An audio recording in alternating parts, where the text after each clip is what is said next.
What's up, y'all? It's your girl Queen P, and I am back with another video. Today I'm going to be talking to you guys about a job you should not work in Houston. So without further ado, we're going to hop straight into this video. Hey guys, you see my little fancy little lights in the back? I thought I'm recording this on Christmas Eve, so I just thought that I should keep that on. I know I'm corny. The job I'm talking about is a job that I was recently just working. If you watch my channel quite often, do you know I came back to trucking, and I also had an end game when I came into trucking. That was me, working towards going back to being an entrepreneur. So as you know, I have recently been in the eye of a tornado. I experienced that for my very first time, and it was with the company that I was with. Mind you guys, I was very shaken up. And just to touch on that, I definitely fell into a depression out of nowhere. And, I thought I could, easily come to recovery with it, but it's just something that you just can't, describe or understand. Like one moment I was okay, and then the next moment I was very sporadic and my feelings were everywhere. I'm, acting out like I usually wouldn't, but surviving something that massive after seeing how huge it was and how destructive it was. I'm just gonna say that I don't owe anybody anything when it comes to that. I feel like I had the right to feel it. I had the right to be in that moment and just understand how thankful and how blessed I truly am. Like, a lot of people didn't make it through that. And I'm gonna touch on, the videos that I seen. I seen some videos where some babies had got pulled out underneath a lot of debris after the tornado, and that hit me very, very hard. Like, I'm so happy they survived, but it truly was an emotional experience. And one thing that made me come to terms with me not being okay, because I felt like I wasn't given time to be okay. I felt like nobody really knew how to respond to me, not being okay, because I'm the strong person. I've always been looked at as a strong person. So, I felt like I had to hurry up and try to speed up and be okay, and I just wasn't okay. And I seen this man, and he ran from his brick house to the church, and they were asking him, like, why didn't you just stay in your home? And he just broke down and got so emotional. And that right there just let me know that it's okay for me to not be okay. This man is not okay.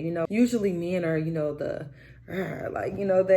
try to hold it together for everybody, but he really let his emotions just run raw on that news channel. And I freaking applaud him for that, because it really was a moment. And it's okay to not be okay. It's okay to break down and just try to understand, like, dang, I really survived that. So yeah.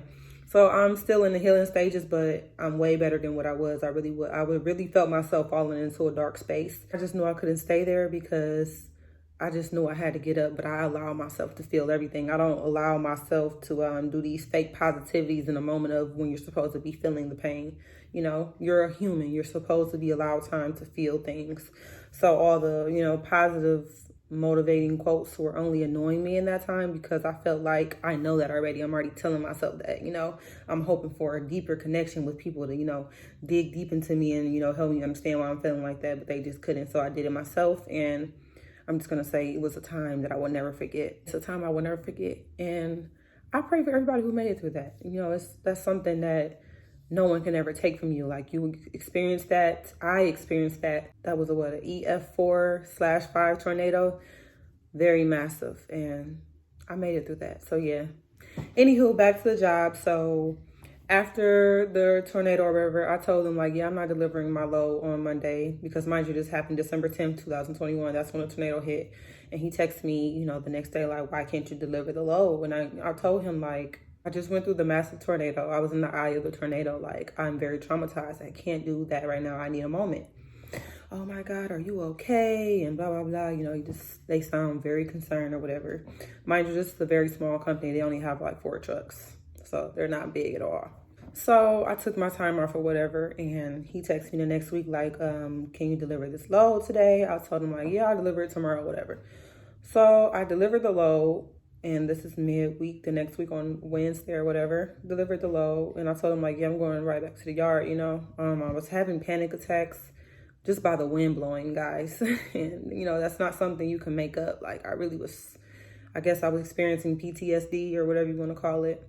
But I just wasn't ready. I was crying because I couldn't get the freaking kingpin to let go of the handle. Like, I just knew I wasn't ready. So I wasn't going to let anybody rush me to be ready. So I went back home. Come Friday, it's time to get the checks. So I asked him, like, when are you going to have the checks ready? And he was like, around 4 to 5 p.m. or whatever. I'm like, okay.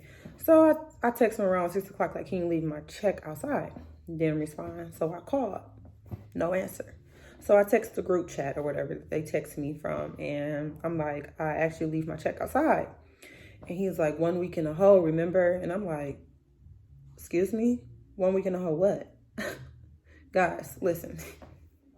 I am all for the positive vibes that I be giving y'all. Y'all know that's all I do. Motivation, all of that. But I'm going to tell you something. I'm a human as well. And one thing, I do have another side. And that other side is don't play with me.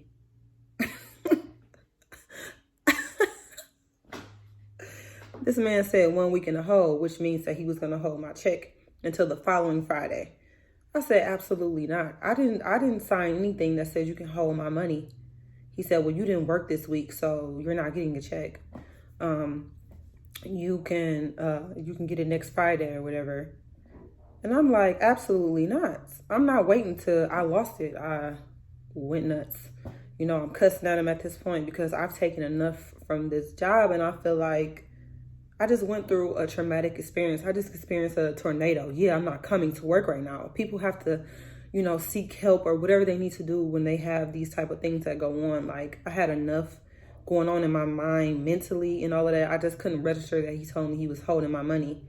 And then to tell me that you're not holding my money when you're clearly holding my money because my money is not being put in my hand. And this is not no little money we talking about. I'm not talking about no little $400 or $500, $800. Absolutely not. You know, so once you cross that line, you start playing in my face. No. This is why I try to encourage women on my channel. Do not let nobody play with y'all, period. As a woman coming into this trucking business, you need to be stern. You need to be about what you talking about. And you need to make sure they know that you ain't the one to be played with because they will play with you. You know what I'm saying? I just feel like it was a lot of playing going on, and which is the result of the reason why I don't have a job right now and I'm left without no money. So he's like, yeah, I'll give you half of it and then I'll give you the rest midweek. No, I'm not doing that. I'm not going to work to make you what they make $8,000 a week or $4, depending on the lows. They make a lot of money off of us. And you think I'm about to make you some more money for the next week just for you to still owe me money from last week? No, I'm not doing that. It don't make sense to me. It don't add up. And hey, if y'all think so, speak your piece in the comments. But to me, it sounds like some BS and it sounds like you're trying to play me. So he has done this before.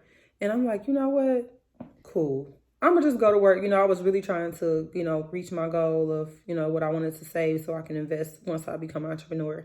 Y'all know I had an end game. If you watch it and you keep up with me, you know I came back to trucking for a reason. And I was trying to just stick to that goal. But after that, that was the last straw. He held my money before and, you know, he's like, yeah, you didn't work. I went home for Thanksgiving, which is the vlog that I gave you guys. I went home for Thanksgiving and I didn't work for a week or whatever. And he held my money then. I said, absolutely not then. Like, I didn't sign any paperwork, and his reason was, well, people come and get their money, and then they take a week off and never come back. What that got to do with me? What do that have to do with me? Okay, nothing. Yeah, that's exactly how I feel. Like, don't try to make up rules because other people are quitting on you. Obviously, they're quitting for a reason. And this is probably why you can't hold nobody money. You know what I'm saying? Like, that's just absolutely absurd. Like, big corporations and other jobs have to pay their people bi-weekly or weekly, however they get paid, and then still take the risk of them quitting. Like, that's just how it is, period. The only time you 1 week in the hole is when you first start a job in trucking or any other job. Like, no, don't play with me. So he wasn't trying to give me my money, and all up front, I wasn't taking half of nothing and going to get the rest of nothing. No. He just read off to me as, you don't give a damn about me. You don't care what I just went through. You don't care about nothing. Nothing. And this is the thing about trucking. Like, I love trucking. Still do. I still love trucking, even after the things I have been through. But these companies make it hard for us. These companies be making it hard for us. It's not that we don't like what we do. It's the way that they be trying to play us. At the end of the day, nobody cares about your problems. People still deserve to get paid no matter what. Nobody cares what you have going on. If you feel like that, then you shouldn't be a boss. You're not a boss. If you can't pay your workers what they're supposed to be getting paid, you can't treat your workers the way they are supposed to be treated, you don't need to be no boss. You're not a boss. You're a peasant. I'm sorry, y'all. Like, I know I'm not usually like this, but I feel like I was straight played and I just don't accept it at all. And I'm going to tell you a few things that also led me up to this being a lot of straw.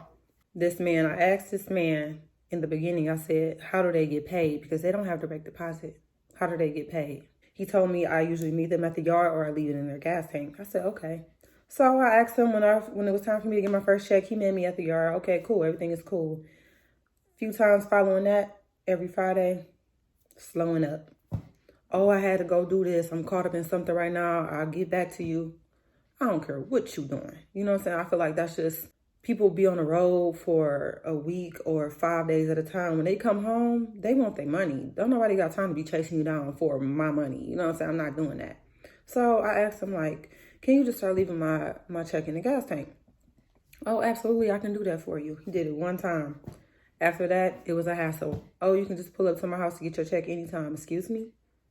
I'm going to tell y'all something. Houston, honey, after a certain time, Houston is lit. Traffic is irritating, and it takes, he lived like 10 miles away. It took an hour to get to his house. I'm furious every weekend having to go get my check. And I told him, like, this is not acceptable at all. Well, I don't have to do nothing for you. I don't have to leave in the gas tank. From now on, my home is my office. You can come pick up your check anytime. Talking to me like he crazy. And I tried to cut into him as slick as I could without, you know what I'm saying, blowing up. Because, you know, I'm like, okay, I'm just trying to, I still spoke what I spoke and what I wanted to speak because I'm not letting nobody step over me. But, you know what I'm saying, I just wanted to keep it cordial because I ain't want no hostile environment. You know, I'm just not there as a person no more. I just want to have a solution for everything. Like, I don't have time to be combating with people. I'm just not there anymore mentally. I just want peace, you know. You're messing up my peace, I'm out. You know what I'm saying? So I tried to give him a chance after chance to fix it, and he just wasn't at all. It was some BS, and I was just tired. You know what I'm saying? I was just tired, and the last straw was holding my money for the second time. And the second time really hit hard because I literally just survived a tornado in your semi-truck. I literally worked that whole week. I just needed some time, and you basically telling me you could care less about what I just went through, and you're going to hold my money. And then you try to reconcile and give me half of it and then give me the rest. Mind you, the first time he did that, he didn't deposit my check mid-Wednesday like he said. He literally waited until Saturday evening to deposit my check. Talking about I forgot to go to the bank. Excuse me? Stop playing with me. You know what I'm saying? Like, you guys, like, I've been through a lot. And I'm pretty sure y'all could tell because I'm usually not like this, like I said, but don't play with me. And that's just what happened. So I had to file a wage claim against this company to get my money. I'm still waiting. I wish I could pursue the suing route. I really want to sue him for emotional distress and everything because I'm out of a lot of money. And for two, I had a lot of things to do. He put me on the back burner the first time he did that. And I had to pay extra fees for things that I had to pay for and everything. So I'm just really at the point of, I just know I have grown as a person because the old me would have pulled up to his house. But I'm like, what's the point of doing that just to go to jail or, you know, just all that extra stuff. I don't want to be surrounded by people who make me angry. You know what I'm saying? It's not for the benefit of me. It's for the benefit of you. You feel me? Like, you don't want that. You don't want no problems with me. Like, I don't like that. You know what I'm saying? Provoking me because you feel like I'm a woman and I can't do nothing about it. Like, you know, all I could do was laugh. All I could do was laugh, y'all, because I knew I grew up. I just was furious and I just went home. I ain't do nothing. So the name of this company is DHS Trucking. As you can see, it should be showing up here. DHS Trucking. Do not work for them. Do not. Absolutely not. People are quitting left and right, and it's the reason why. So even though I'm not in trucking anymore, I will still be here for you guys. I'm always here for you guys. And hopefully you guys will stick around for my future content because as of right now, trucking is put on pause with me being in the truck. But if you guys have any questions, drop your questions down if you want me to do a specific video about something. Like I said, I'm always going to be here for y'all. I know a lot because I'm very very, very, very knowledgeable, and I just pay attention. When you love what you do, you are able to give information to people because it's coming off as genuine. It's not coming off from an angry place or anything. Like, I genuinely love trucking, so I will always be here for y'all, so y'all can ask me to do any video about anything, but I will be working for myself. I will be putting in the work to be the boss that I know I am. So yes, you guys, as I always say, I will always try to bring you guys the best content, but I will always be myself all day, every day, period. All right, you guys, bye.